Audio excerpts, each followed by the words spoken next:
That's good.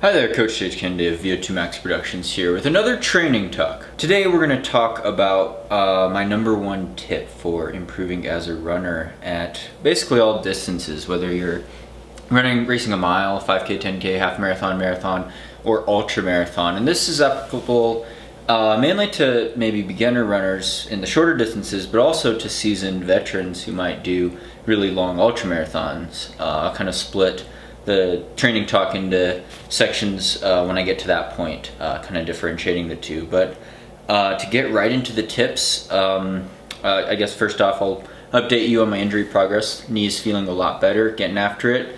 Gonna be releasing some more videos here with my training progress as well as other training talks. So feel free to comment below with future training talk topics and votes. Give them a thumbs up. And be sure to subscribe because I will be releasing more of these videos, more of a concerted effort. So thanks again for all the support, really appreciate it. Now let's get into the training talk. So my first number one tip, and I've kind of segued into this in other training talk videos, Sage Running Secret types of videos, series basically. But it's not actually a series, it was called the Sage Running Secret, or The Secret to Running Faster on All Surfaces at All Distances, which is also the title of our ebook. I will plug it now, sagerunning.com. But number one tip, let's get into it, is basically building strength and having that translate into being speed. So my college coach at Cornell University, Robert Rojo Johnson, co-founder of Let'sRun.com, he always told us strength is speed. And that also came from his trusty sidekick, John Kellogg, JK, training guru. I will give him credit for this because he influenced my training philosophy a lot. But the idea, and this is when we were running 5Ks and 10Ks, we also had a lot of half milers or milers on the team as well. But the idea that strength is speed, the idea that you have all this power, all this strength from running pretty high mileage in terms of developing musculature, your leg muscles, your tendons, having that kind of strength, but also having strength in terms of your cardiovascular system, your heart and lungs, because most runners, you go out and you're huffing and puffing, that's the first thing you notice is, oh man, I'm out of shape, I'm huffing and puffing, maybe your stomach hurts, you get a side stitch, all that. Well, you have to build up that cardiovascular fitness and strength reservoir. You have to build up your muscles and tendons to get used to being able to run fast and have that musculature, to have that power for extended periods of time, to carry out more and more of that speed that we all have as kids growing up. You see, kids sprinting around is a natural thing, and most people out there, even if you're a lot older, even if you were a kid 40 decades ago or 50 decades ago, most people out there, if you said, hey, you need to sprint 50 meters, you need to sprint 100 meters, they could go out and do that, and they could sprint pretty fast. You might be out of breath after they do it, but they could do that. They have that basic speed. Maybe they could sprint 100 meters in under 15 seconds. Whoa! You have sub 4 minute mile speed then, right there. You just have to be able to extend it for 16 times. So the speed's there. It's about extending that speed. And so to extend that speed, what do you need? You need endurance. Speed endurance is a term that a lot of coaches will use. So how do you do that? Well, the first thing you do, and this is really applicable to beginner runners or runners that do shorter distances. Maybe you're a high school runner running the mile or 2 mile. Maybe you're in college running 5K, 10K. Maybe you've just started running. You're an adult and you've been running a couple months or maybe only a couple years and you're moving up to half marathon or marathon. The number one thing usually you could do to improve is just increase your weekly mileage. And this is if you're running pretty low, relatively lower weekly mileage. And by lower, it's all relative. Maybe it's a lot for you, but 20 miles a week to 30 miles a week to like 40 miles a week. And you start getting up to 30 or 40 miles a week, you start crossing some major thresholds where you could really extend your endurance. So, 40 or 50 miles a week, you're talking about some, you're running pretty consistently. And it's a matter really of, maybe you've only run 3 days a week, or you take a lot of days off, or you don't have time, or you've been alternating running and cycling, but you start running 4 or 5 days a week, you're getting a lot more serious kind of. And when you start running at that kind of volume and consistency, it means you're probably running more mileage. And just from personal experience, I remember doing that in high school, really logging 40 miles a week and really getting after it, running half marathons, and that made a big difference for me. And you when you're running 4 or 5 or 6 days a week, you could really build some serious consistency.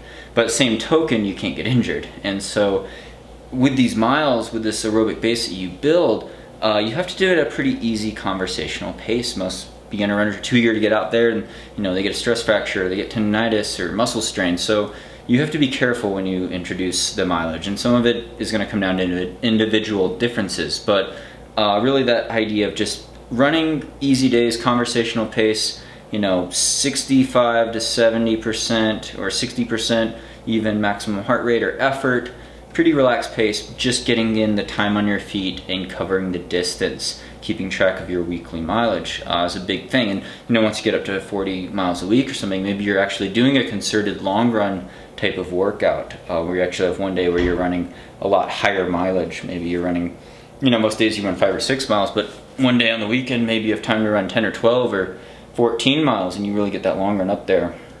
Obviously, if you're training for a marathon, maybe you want to do a little bit more, or a longer ultra race. Whereas if you're a seasoned veteran, say you've been running for years and years, or decades, maybe you do 100-mile ultra mountain races, you already have a lot of that strength reservoir built up. So it's a little bit different for you, and I'll get into this in my second point. All right, so already kind of long-winded there, but strength is speed, and building consistency is speed. And of course, to do that, you have to stay healthy. And this kind of segues into my next 2 points, which are my last 2 points. I'll try to keep this training talk reasonable.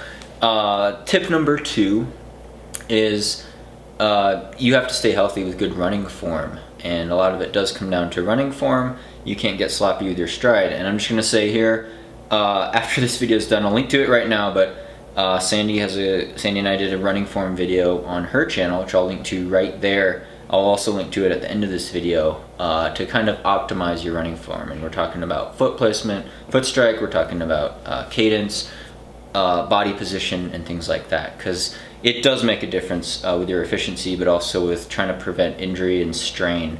Because let's face it, running is a very high impact activity, high amount of strain.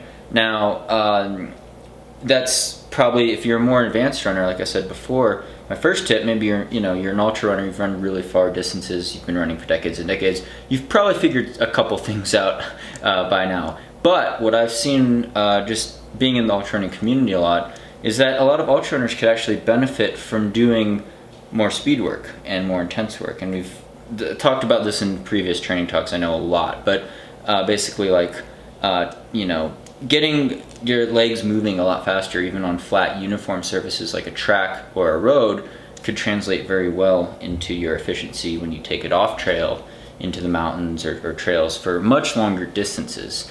And usually with the more advanced ultra runners, what we see is they've already done tip number one, they've already put in that huge amount of consistency, long runs training, high mileage, so they have to run 100 miles.